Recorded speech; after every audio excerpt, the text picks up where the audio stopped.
Este es el punto extremo, es un vértice de un continente, el continente americano, y muy cercano a la Antártica. Por lo tanto, en el contexto del cambio climático global, en el contexto del cambio ambiental global, es un punto privilegiado para hacer estudios de línea de base de qué pasa con la biodiversidad, qué pasa con el cambio climático y antes de que ocurra un deterioro en cambio del uso de la tierra. O sea, Chile aquí tiene un laboratorio natural.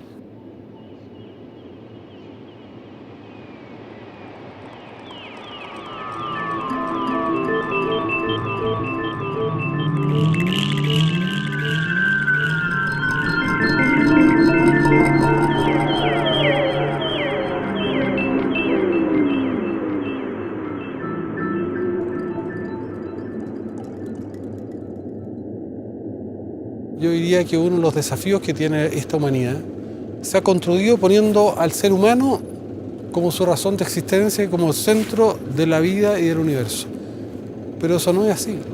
Nosotros no somos el centro, somos una parte muy importante, pero hay otros centros que son otros seres vivos que nos acompañan y este es un mundo multicéntrico, multiespecie.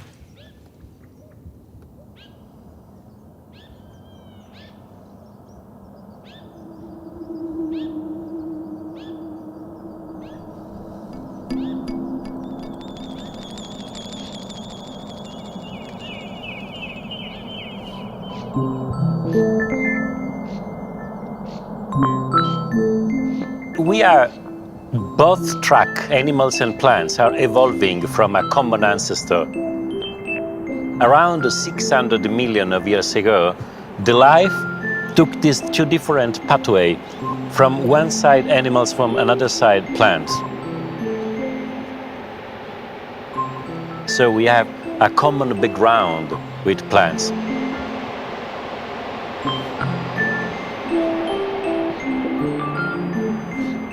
We underestimated the power of plants for years.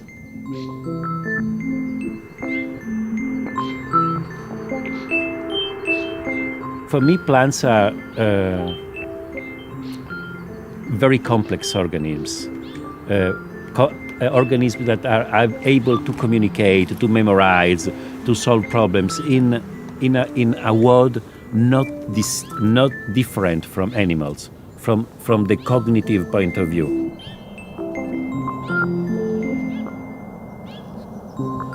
They are able of very complex strategies, and it's difficult to understand it, to see them, because normally they are on a much longer scale time.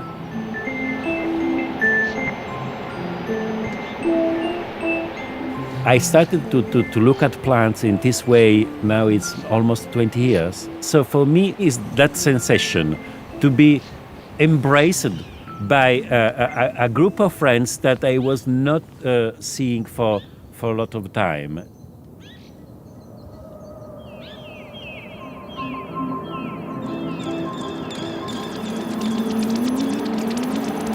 You can really feel the life, you can really feel the communication, how they stay together, how they have such a life.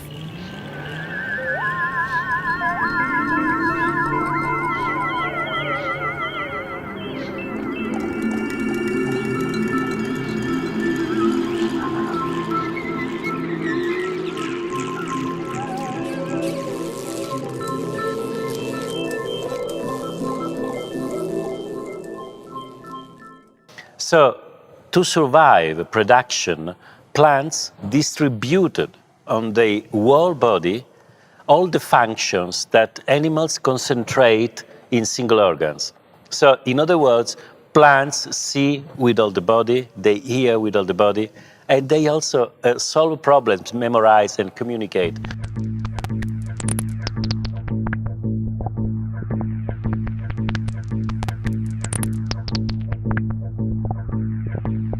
In every case of changement in the environment, of change in the environment, the first response of animals is move away.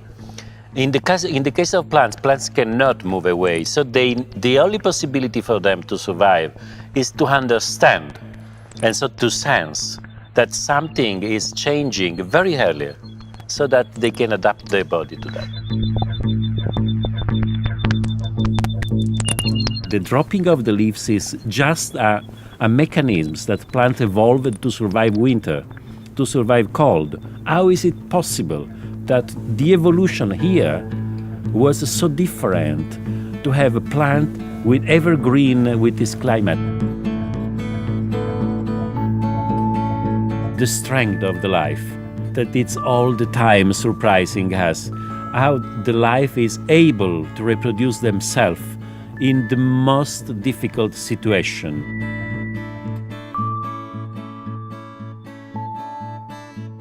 If you change your point of view with respect to plants, and you start to look at plants no more as passive organisms, everything changes, everything make a different sense.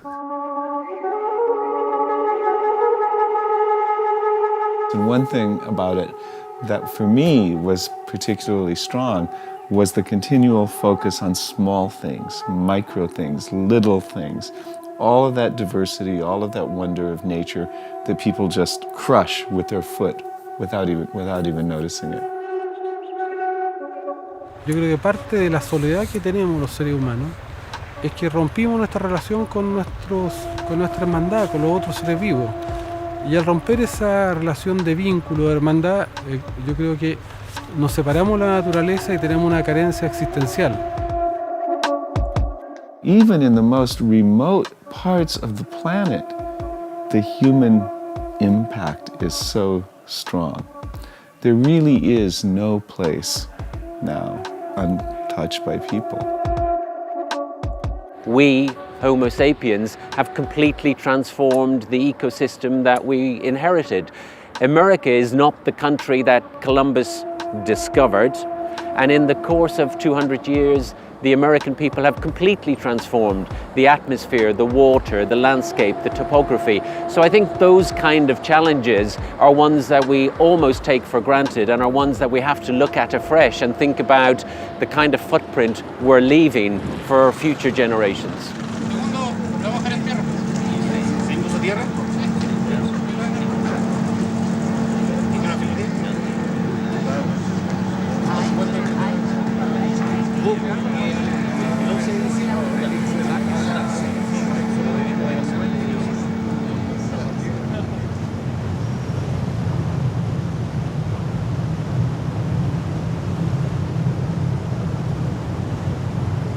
As a journalist, I'm interested in the biodiversity of ideas and how do you preserve, enrich and cultivate ideas that help us deal with the challenges that we face in the future. And so I love the idea of being able to come across people from different disciplines, whether it's paleontologists or climate scientists or genetic scientists or engineers, whose ideas will influence each other.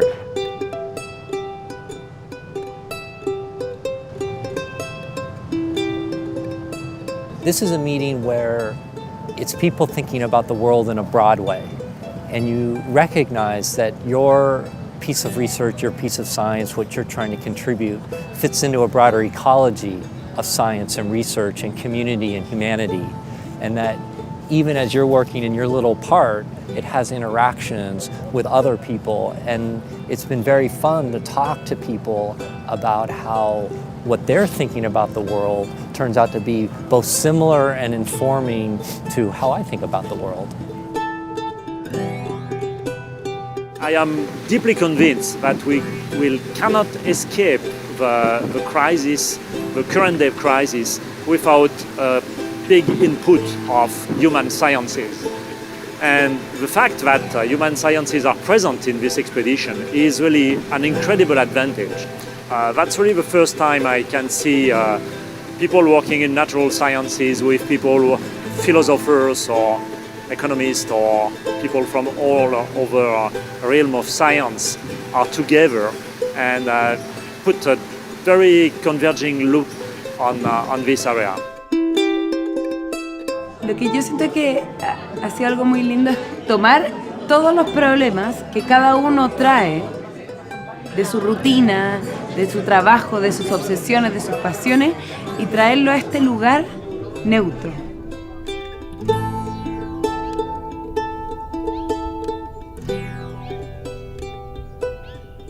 look here also this gradient of growth, which is perfect, no? Un crescimento apicale, cioè the most you are moving from the base, the longer is the shoot. And this is it's like the opposite. It's the opposite. It's not typical.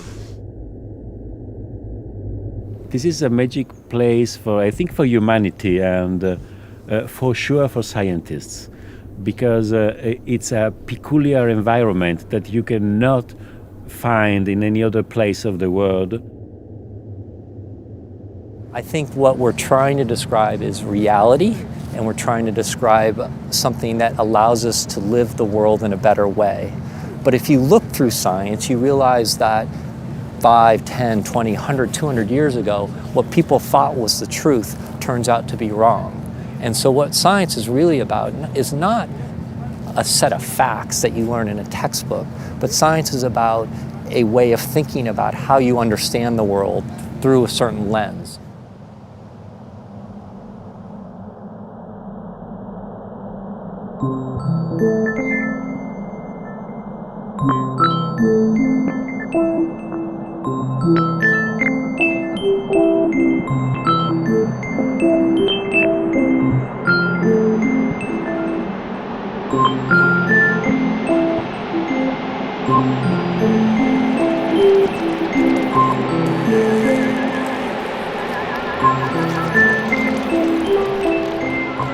Do I think that we need to be humble, and do we have to recognize, again, that how we understand the world now is incomplete, and that if we embark on a path, there's possibilities that we unleash things that we can't reverse out of? Absolutely.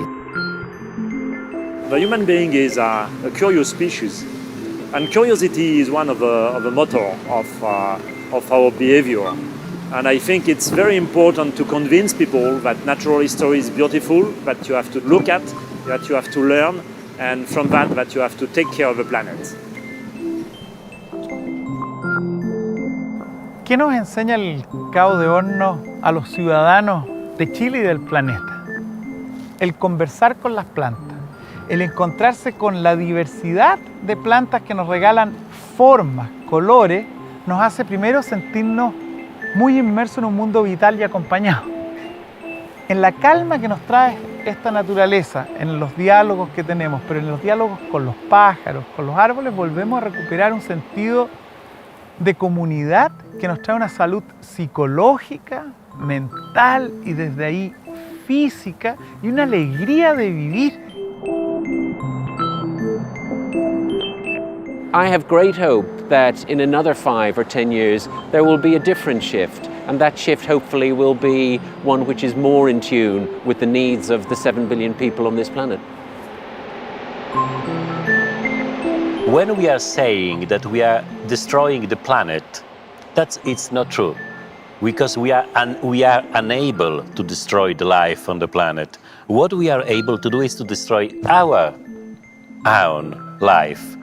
So plants will survive us because they are so flexible, so incredibly adaptable, even to new scenario. But our species no.